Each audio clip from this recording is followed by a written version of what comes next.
Look at the calendar, which day it is. फटी ना थोड़ी सी अंदर से, कितने दिन बचे रहेगा एग्जाम के लिए। लग रहा है अब अंदर से थोड़ा सा भी डर कि अब आने वाला है वो एग्जाम जिसके लिए मैं पिछले 2 या कई लोग 3 साल से तैयारी कर रहे होंगे। कैसे करूंगा, क्या करूंगा। जब वो पहला क्वेश्चन मेरे स्क्रीन के सामने फ्लैश होगा, मेरा रिएक्शन कैसा होगा। क्या मैं रेडी होऊंगा उन क्वेश्चंस को टैकल करने के लिए। क्या मैं रेडी होऊंगा 99 परसेंटाइल स्कोर करने के लिए, या फिर वो 2 साल की मेहनत मेरे आंखों के सामने पूरी तरीके से बर्बाद हो रही होगी।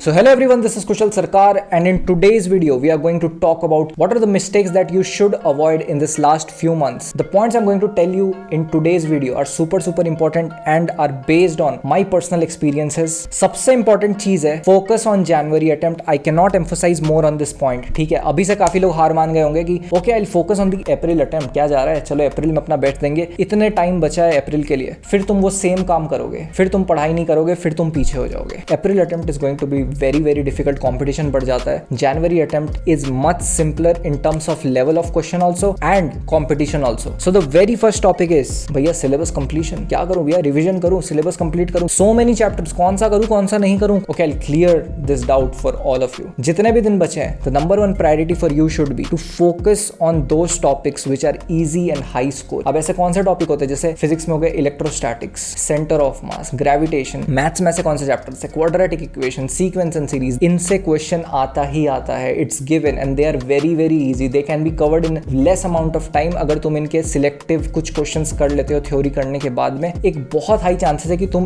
एक्चुअल एग्जाम में भी इन चैप्टर्स के क्वेश्चंस डेफिनेटली बना करके आ जाओगे। जो चैप्टर्स बचे हुए हैं उसमें भी डिफरेंशिएट कर लो कि ये वाले चैप्टर्स जो है मुझे प्रायोरिटी में कंप्लीट करने हैं, और कुछ ऐसे चैप्टर्स हो सकते हैं कि यार उनकी लेंथ भी ज्यादा है, उनके क्वेश्चंस भी नहीं आते, जैसे इनवर्स ट्रिग्नोमेट्रिक फंक्शन हो गया या सॉल्यूशंस ऑफ ट्रायंगल्स हो गए। तो इनमें अपना टाइम वेस्ट नहीं करना, छोड़ दूंगा इनको। एंड में टाइम मिलेगा तो कर लूंगा, नहीं तो छोड़ दूंगा। लेकिन जिनकी वेटेज सबसे ज्यादा और जिनको मैं कर सकता हूं, वो मेरा सबसे ज्यादा पहला प्रायोरिटी होना चाहिए, to cover them and to revise them as well. क्योंकि एग्जाम के एक दिन पहले तुम ये नहीं बोल सकते कि मेरा 100% सिलेबस हो गया है। That's not enough. You should know every single thing जो भी तुमने पढ़ा है। The next very important point is ना, 2 साल भी यही गलती करते आए हो और अभी भी ये गलती करोगे। बहुत ज्यादा क्वेश्चन हमें प्रैक्टिस करनी है, तभी हमारी अच्छी रैंक आएगी, तभी हमारी अच्छी परसेंटाइल आएगी। तुम अपने आप को बेवकूफ भी ऐसा ही बनाते आए हो 2 साल तक कि अरे मैं तो इतना सॉल्व करूंगा तो मेरा हो ही जाएगा, या मैं इतना सॉल्व कर रहा हूं तो मेरे नंबर क्यों नहीं आ रहे टेस्ट में, मेरे मॉक टेस्ट में नंबर क्यों नहीं आ रहे, जबकि मैं तो इतने क्वेश्चन सॉल्व करता हूं। And that's where the problem lies. तुम्हें टारगेटेड प्रैक्टिस करनी पड़ेगी। 2 साल तो जो गलती कर दी है, अभी जितने भी महीने बचे हुए हैं उसमें एकदम टारगेटेड और सिलेक्टिव प्रैक्टिस करनी पड़ेगी उन क्वेश्चंस की जो सबसे ज्यादा रिपीट होते हैं एग्जाम में। तो अगर तुम्हारे पास कोई ऐसा रिसोर्स है जहां पर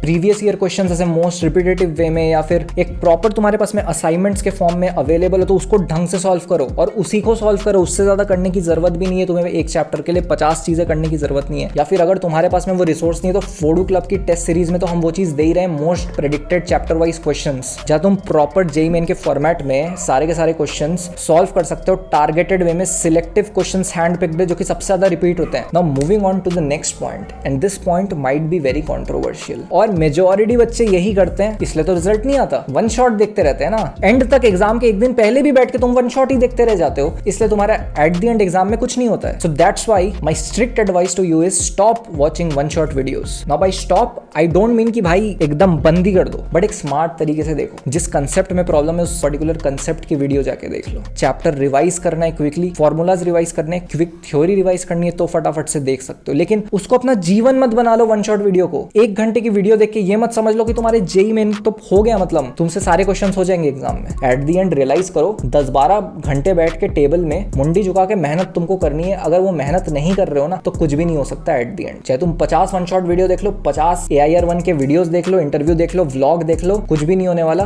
10-12 घंटे बैठ के मुंडी झुका के चुपचाप टारगेटेड वे में, जब तक तुम खुद से अपना हाथ चला के प्रैक्टिस नहीं कर रहे हो, कुछ नहीं मिलने वाला। Alright, moving on to the next and the most important point. एक चीज जो एवरेज और एक टॉपर बंदे को ना डिफरेंशिएट करती है ना, वो होता है कि कितना करेजियस है। अब वो करेज कहां से दिखता है कि कितने वो मॉक टेस्ट देते। Most of the aspirants mock test इसलिए नहीं देते क्योंकि भैया सबसे अच्छा बहाना है मेरा तो सिलेबस ही कंप्लीट नहीं हुआ है। This is the worst excuse a JEE aspirant can give. या अंदर से फट रही है कि यार मैं जब मॉक टेस्ट दूंगा तो मुझे एक मिरर दिख जाएगा कि यार मैं तो यहाँ स्टैंड करता हूँ, वहां से मैं डिमोटिवेट हो जाऊंगा। तो यार एक्चुअल एग्जाम में जाके गिरने से, डिमोटिवेट होने से अच्छा है कि भाई तुम अभी हो जाओ, ताकि तुम्हारी आंखें तो खुले और बचे हुए महीनों में तुम मेहनत तो करो। एंड सेकंड चीज, नंबर मैटर नहीं करते, सिर्फ नॉलेज मैटर नहीं करती एग्जाम में। एग्जाम टेम्परामेंट इतना इंपॉर्टेंट होता है। लोगों के एग्जाम्स छूट जाते हैं, एग्जाम हॉल में जाके फट जाती है, नॉलेज होते हुए भी नहीं हो पाती चीजें। क्यों? क्योंकि एग्जाम टेम्परामेंट बिल्ड नहीं किया होता है। और वो बिल्ड करने का सबसे बढ़िया तरीका क्या है? Mock test. That's why if you are looking for a very good resource, specially prepared by a team of IITians एंड NITians, then do check out Fodu Club की test series. This is the most value for money product you can get in today's JEE market. Trust me. इसमें तुम्हें 2019 से 2024 के सारे PYQ मिल जाते हैं। सबसे पहले तो मॉक टेस्ट के फॉर्मेट में जितने दे सकते हो दे दो, दे के खत्म नहीं कर पाओगे। 20 full length most predicted test मिलते हैं, जो कि सबसे ज्यादा इंपॉर्टेंट है। So this pack has everything that you need to get 99 percentile and above. And यही नहीं भाई, IITian से मेंटरशिप भी मिलती है। इससे ज्यादा और क्या चाहिए तुम्हें? व्हाट्सएप ग्रुप में ऐड किया जाता है, जहां पर IITians पर्सनली तुम्हें गाइड कर रहे होते हैं। वीकली बाई वीकली तुम्हारे सेशंस होते हैं। एंड हाँ, लास्ट में एक और बात, this is not just a test series. And top के पोजीशंस वालों को तो मैकबुक, आईफोन, आईपैड, पता नहीं कितने सारे चीजें मिलने वाली है। So yeah, this is a brilliant opportunity, grab it as soon as you can. Next point क्या है? नेक्स्ट पॉइंट ये कि सब कुछ भूल जाओ, फॉरगेट एवरीथिंग। दुनिया एग्जिस्ट करती है ना, यही भूल जाओ तुम। तुम्हारे लिए होना चाहिए तुम्हारे 4 दीवारी का कमरा, उससे बाहर कुछ भी नहीं होना चाहिए। पेरेंट्स ने बहुत कुछ किया तुम्हारे लिए इन 2 सालों में, बचपन से अभी तक इतना कुछ किया यार। अब तुम तो कुछ रिटर्न में कर दो, थोड़ी सी तो मेहनत कर दो। कोई टाइम की लिमिट्स मत रखो यार कि 8 घंटे पढ़ूं, 10 घंटे पढ़ूं। अभी भी काफी बच्चे पूछते हैं भैया कितने घंटे पढ़े। घंटे गिनना भूल जाओ, छोड़ दो भाई। 8, 10, 12, 14 जितने होते हैं भूल जाओ, गिनो ही मत। उठो, पढ़ो, सो,